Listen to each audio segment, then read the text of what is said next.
اپنے لاہور کے ملامتی شاہ حسین کا یہ شعر تو جوانی سے یاد رکھا ہوا ہے، جس میں شاعر نے اس امر پر قناعت بھری تمانیت کا اظہار کیا کہ اس کے نصیب میں جو گڑ لکھا گیا تھا اسے مکھیوں نے ختم کر دیا ہے۔ اس کے کوٹے میں آیا گڑ ختم ہوا تو وہ مکھیوں کی بھنبھناہٹ سے بھی آزاد ہو گیا۔ شاہ حسین نے جس گڑ کا ذکر کیا اس کی مختلف توجیہات ہو سکتی ہیں۔ نظر بظاہر یہ استعارہ کسی فرد کے حسن کے لیے استعمال ہوا محسوس ہوتا ہے جو بلاخر بڑھاپے کی نظر ہو جاتا ہے۔ مزید گہرائی میں جائیں تو یہی استعارہ دنیاوی خواہشات سے رہائی کی نوید بھی سناتا ہے۔ صوفی ہونے کی مجھے کبھی تمنا نہیں رہی، دولت جمع کرنے کا شوق بھی تاہم لاحق نہیں رہا۔ اس خواہش نے اگرچہ کئی دہائیوں تک بہت بے چین رکھا کہ مجھے ڈھانسو رپورٹر شمار کیا جائے۔ بطور صحافی میرے پاس اندر کی وہ خبر ہو جو وقت سے پہلے عیاں کر دی جائے تو لوگ حیران ہو کر واہ واہ پکار اٹھیں۔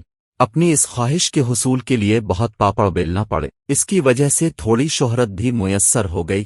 بتدریج مگر دریافت کرنا شروع ہو گیا کہ وطن عزیز میں اقتدار کے کھیل کے ضوابط 1950 کی دہائی ہی سے طے ہو چکے ہیں۔ ہماری ہر نوع کی اشرافیہ انہیں تبدیل کرنے کو ہرگز تیار نہیں، خود کو بلکہ ان کے مطابق ڈھالنے کی تگ و دو میں مصروف رہتی ہے۔ اس ضمن میں کلیدی کردار اگرچہ بدلتے رہتے ہیں۔ اپریل 2014 سے نواز شریف ووٹ کو عزت دو کے سفر پر گامزن ہوئے تھے، منزل مگر نصیب نہ ہوئی۔ بالآخر 2019 سے لندن میں پناہ گزین ہونے کو مجبور ہیں۔ ان دنوں ان کے سگے بھائی ہمارے ملک کے وزیر اعظم ہیں۔ آئینی اعتبار سے یہ منصب اسلامی جمہوریہ کہلاتے پاکستان کا طاقتور ترین منصب سمجھا جاتا ہے۔ اس عہدے کی اصل اوقات مگر جاننا ہو تو محض یاد رکھیں کہ شہباز شریف صاحب کے مذکورہ منصب پر فائز ہونے کے باوجود ان کے بڑے بھائی اگر وطن لوٹیں تو انہیں سیدھا جیل جانا ہوگا۔ کسی عوامی عہدے کے انتخاب کے لیے بھی وہ فی الحال تاحیات نااہل ہی رہیں گے۔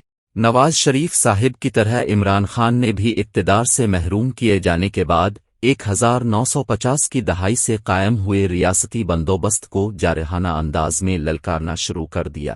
مجھے کئی بہت ہی پڑھے لکھے دوست پرخلوص انداز میں سمجھاتے رہے کہ نواز شریف صاحب کے برعکس عمران خان صاحب اپنے مقصد کے حصول میں کامیاب ہو جائیں گے۔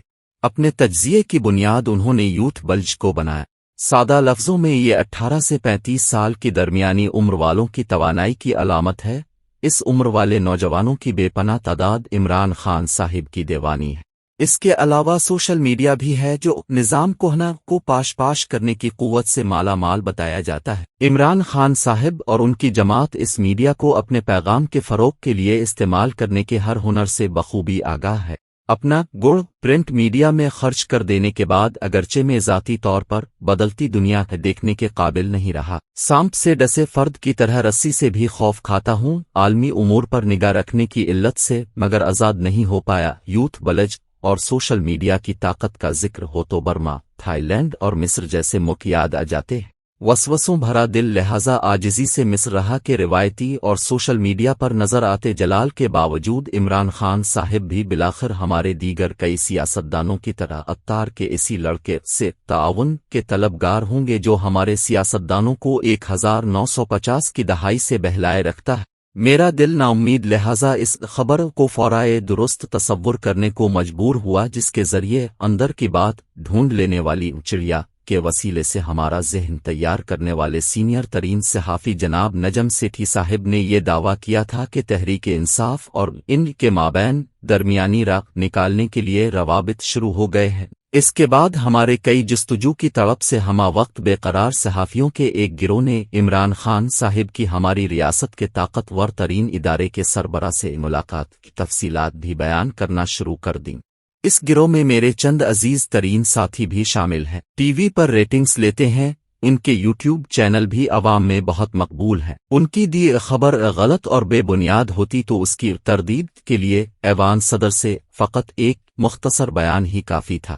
متوقع تردید جاری کرنے کے بجائے ہمارے صدر بلکہ عوام میں مقبول ایک اور اینکر جناب کامران خان کے پروگرام میں تشریف لائے۔ قوم کے وسیع تر مفاد میں عارف علوی صاحب مذکورہ انٹرویو کے دوران کردار ادا کرنے کو بھی آمادہ سنائی دیے۔ اپنے گھر تک محدود اور عملی صحافت سے عرصہ ہوا ریٹائر ہونے کی وجہ سے میں لہٰذا 2+2 کرنے کو مجبور ہو گیا۔